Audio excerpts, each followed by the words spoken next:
sa pinagapuro.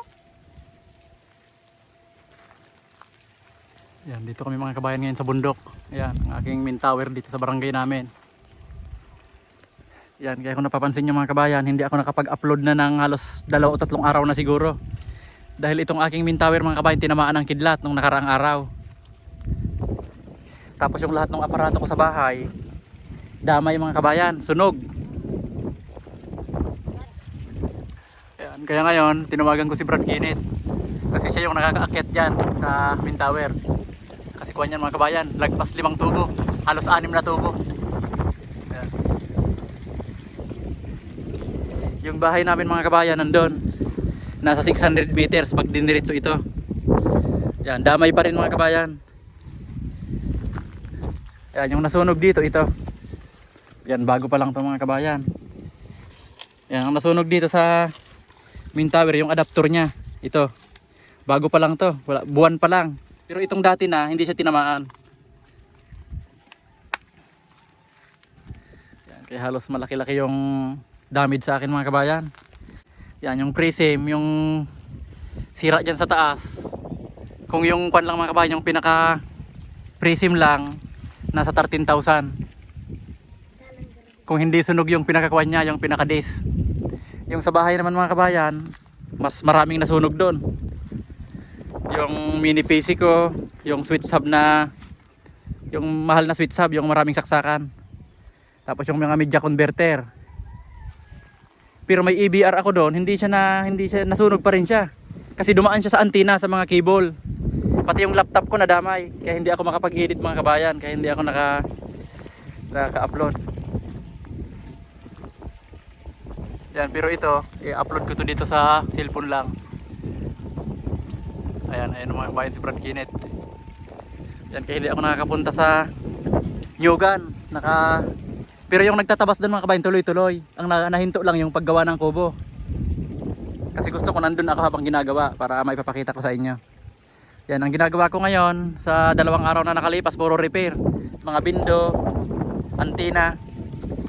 Kasi grabe yung lakas ng kwan dito. Grabe yung lakas ng kidlat. Pero itong pinagtataka ko mga kabayan dito sa main tower, may ABR ako dito. At mayroon akong lightning arrestor. Pero tinamaan pa rin yung isang antenna ko. At ang dami kong antenna dyan na maliliit. Yung pinakamalaki pa ang tinamaan.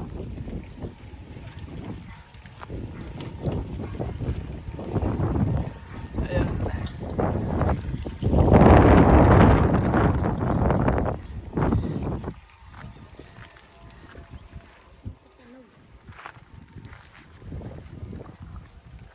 Ayan na si Brad Kinit. Nitski TV mga kabayan. Yung nasa taas. Si Brad Kinit. Ayan, makikita nyo. 2 antenna kong malaki dyan. Kasi yung isa back up. Bali yung gumagana ngayon, back up kaso mahina na siya. Dahil sa dami ng bindo, kung siya lang yung pinaka source, mahina, hindi niya na kaya. Kaya yung ginawa ko, hati. Kaya 2 antenna yan. Kaso tinamaan yung isa, kaya pinagsama-sama ko lahat. Kaya mahina yung internet ngayon. Kahit makapag-send ng message, mahina. Matagal. Ayan. Yan, ang ginagawa dyan ngayon mga kabayan ni Brad Kinit, yung antenna na yun sa baba, nililipat niya sa taas. Kasi yung sa taas, yung nakatutok yun sa galing sa Pakol, Naga City, sa may Naga City. Mas malakas yung gagaling na internet doon, kaya yun muna yung gagamitin. Ang kahapon naakyatin sana namin yan, kaso nung nandito na kami sa taas, kumukulog at kumikidlat pa rin. Kaya sabi ko, si Inmar sana yung kasama ko kahapon, sabi ko wag nang tumuloy kasi baka pagdating niya sa taas matamaan siya ng kidlat. Kaya ngayon, mainit ngayon mga kabayan, oh. Ayan, kaya ngayon lang namin nagawa.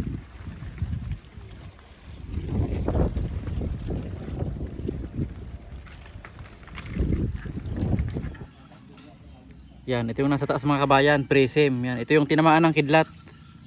Ayan, tapos itong adapter. Ayan, parehas to sunog, yung dalawa. Yan, pag isinaksak ko sa kuryente, parehas na ito hindi umiilaw. Yan, ito yung kailangan kong ma-order agad mga kabayan kasi Yung gumaganang antena ngayon, isa lang. Kaya medyo mahina yung internet. Kasi lahat ng bindo, isang antena lang lahat yung nagpapagana. Yan, di bali bukas mga kabayan, sa Nyugan na kami gagawa. Itutuloy na namin yung kubo. Yan, pauwi na kami.